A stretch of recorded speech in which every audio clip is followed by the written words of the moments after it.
बिस्मिल्लाहिर्रहमानिर्रहीम। इस वीडियो में हम डिस्कस करते हैं रियल वेक्टर स्पेस।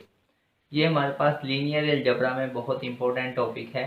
इससे रिलेटेड हम नेक्स्ट बहुत सी टर्म को क्या करेंगे और डिफाइन करेंगे। तो रियल वेक्टर स्पेस को हम डिफाइन इस तरह करते हैं, a real vector space is a set of element V together with two operation. यानी हमारे पास एक सेट ऑफ एलिमेंट है जिस पर हमारे पास टू एलिमेंट होंगे। एक ये हमारे पास एडिशन होगा और ये ऑपरेशन हमारे पास क्या है, स्केलर मल्टीप्लिकेशन। अगर set of element with these two operation अगर इन सेटिस्फाई करते हैं इन 10 एक्सियम को, इन 10 प्रॉपर्टीज को, तो वो जो हमारे पास सेट होगा वो हमारे पास क्या होगा, रियल वेक्टर स्पेस होगा। तो सबसे पहले ये जो आपके पास 5 एक्सियम लिखे हुए हैं, ये बेसिकली आपके पास अबिलियन ग्रुप के एक्सियम है अंडर एडिशन। अब अगर आपने ग्रुप थ्योरी में ये नहीं देखा हुआ तो आप इसी तरह देख लेंगे कि ये आपके पास 5 जो एक्सियम है ये एडिशन के रिस्पेक्ट से हैं। अभी ये फर्स्ट एक्सियम है वो ये है कि अगर आपके पास टू एलिमेंट है यू वी जो कि हमारे पास वेक्टर स्पेस वी में बिलोंग करेंगे, तो देन यू एडिशन वी ये भी हमारे पास किस में बिलोंग करेगा, वी में बिलोंग करेगा। यानी ये हमारे पास कौन सी प्रॉपर्टी होती है, क्लोज प्रॉपर्टी होती है या क्लियर प्रॉपर्टी कहते हैं। यानी अगर कोई से दो एलिमेंट हमारे पास वेक्टर स्पेस के हैं तो उन पर जब हम एडिशन करेंगे तो उससे जो रिजल्ट आएगा वो भी हमारे पास उसी वेक्टर स्पेस में क्या करेगा, बिलोंग करेगा। अभी सेकंड हमारे पास है कि u addition v is equal होगा v एडिशन u। यानी ये हमारे पास क्या है, कमोटेटिव है। यानी a एडिशन b जैसा कि आपने पहले पढ़ा होगा ये b a के क्या होगा, इक्वल होगा।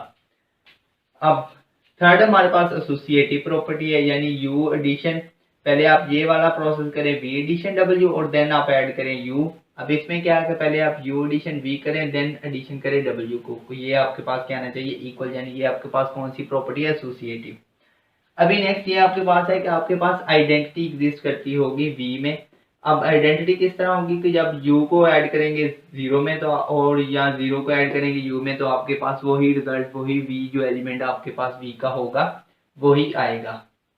अभी ये आइडेंटिटी प्रॉपर्टी है आपके पास, कौन सी, आइडेंटिटी। अब ये आपके पास नेक्स्ट इनवर्स है कि हर एलिमेंट का उसका इनवर्स उसी सेट u में v में बिलोंग करेगा वेक्टर स्पेस में, सच दैट जब u को हम ऐड करेंगे माइनस u के साथ तो आपके पास रिजल्ट क्या आएगा, आइडेंटिटी आएगा। अभी 6 हमारे पास ये प्रॉपर्टी है कि अगर c आपके पास कोई भी रियल नंबर है, जब c को आप मल्टीप्लाई करवाएंगे u के साथ तो आपके पास जो रिजल्ट आएगा वो भी हमारे पास जो वेक्टर स्पेस v है उसमें ही क्या करेगा, बिलोंग करेगा। इसी तरह थर्ड हमारे पास प्रॉपर्टी है कि जब c addition d into scalar multiplication है u के साथ, ये किसके साथ होगा कि u को स्केलर मल्टीप्लाई और इसको ऐड कर दे, एडिशन कर दे d स्केलर मल्टीप्लिकेशन u। अब ये आपके पास 7th प्रॉपर्टी थी। 8th प्रॉपर्टी आपके पास है कि c scalar multiply u addition v ये किसके इक्वल होगा, c multiply u addition c multiply v। इसी तरह अब ये u और v आपके पास वेक्टर है और c कोई कांस्टेंट है, इसमें c d आपके पास कांस्टेंट है और v आपके पास क्या है, वेक्टर। इसी तरह ये c d आपके पास कांस्टेंट है, u क्या है, वेक्टर। तो अब ये आपके पास ये है कि पहले du के साथ स्केलर मल्टीप्लाई होगा देन इसका रिजल्ट आएगा c उसके साथ मल्टीप्लाई होगा। अब इसका ये मतलब है कि c d पहले मल्टीप्लाई होंगे कांस्टेंट और देन इनकी स्केलर मल्टीप्लिकेशन होगी u के साथ। अभी जो 10th और लास्ट प्रॉपर्टी है कि ये हमारे पास मल्टीप्लिकेशन की आइडेंटिटी, ये एडिशन की आइडेंटिटी थी 0, अब स्केलर मल्टीप्लिकेशन की हमारे पास 1 आइडेंटिटी होगी जो 1 u को बिलोंग करेगा, सच यानी कि 1 जब u के साथ मल्टीप्लाई होगा तो आंसर आपके पास अगेन u आ जाएगा for all u belong to vector space v। तो अगर कोई भी हमारे पास सेट x होगा या वेक्टर स्पेस होगा तो वो हमारे पास इन 10 एक्सियम को क्या करेगा, सेटिस्फाई करेगा। अब ये जो आपके पास क्या है, टू बाइनरी ऑपरेशन है। अब ये कोई भी डिफरेंट बाइनरी ऑपरेशन होंगे उन पर हम क्या करेंगे, ये वाले एक्सियम को क्या करवाएंगे, सेटिस्फाई करवाएंगे। तो चलें अब हम एक एग्जांपल देखते हैं और उस एग्जांपल पर हम ये जो हमारे पास 10 एक्सियम है इसको क्या करवाते हैं, देखते हैं कि अगर वो इन 10 एक्सियम को सेटिस्फाई करता है तो वो हमारे पास वेक्टर स्पेस है या नहीं है। अभी नेक्स्ट ये हमारे पास क्वेश्चन है, let we be a set of real number. We हमारे पास सेट है जिसमें हमारे पास क्या है, रियल नंबर है। अब इस पर ये जो एडिशन ऑपरेशन है इसे हमने डिफाइन इस तरह किया है कि u addition b is equal to B मनफी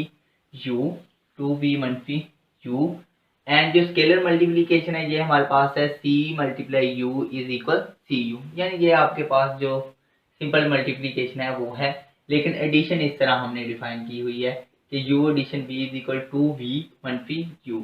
अब हमने बताना है कि क्या ये हमारे पास v जो है ये हमारे पास वेक्टर स्पेस है या नहीं है।